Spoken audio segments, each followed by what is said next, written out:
হিঙ্গলগঞ্জ বিধানসভা থেকে আসছে একটি গুরুত্বপূর্ণ আপডেট।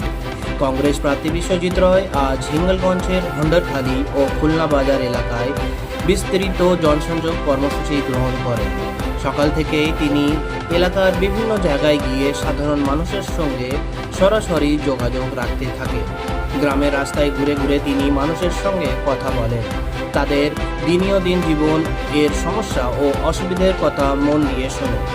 বিশেষ করে রাস্তাঘাট এর অবস্থা, পানীয় জলের অভাব এবং ছাত্রছাত্রী ও যুবদের জন্য কর্মসংস্থার প্রশ্ন তুলে ধরেন স্থানীয়রা।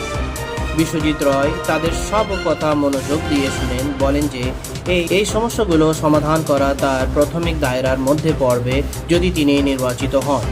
তিনি আরও বলেন যে হিঙ্গলগঞ্জকে উন্নয়নের নতুন পথে নিয়ে যাওয়ার তার প্রধান লক্ষ্য। এই দিনের এই জনসংযোগ কর্মসূচিতে অনেক স্থানীয় মানুষের উপস্থিতি লক্ষ্য করা যায়।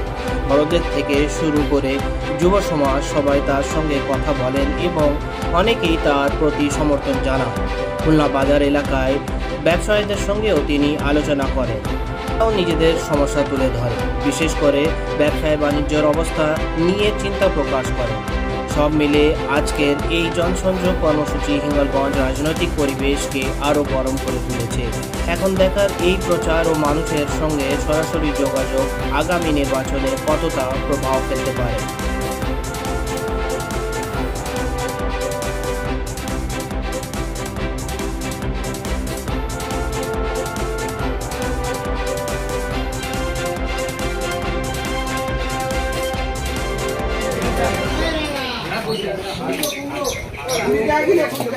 এবার কিন্তু হাত চিনে ভোট দিতে হবে। অনেকদিন পরে আমরা সিম্বলটা পেয়েছি।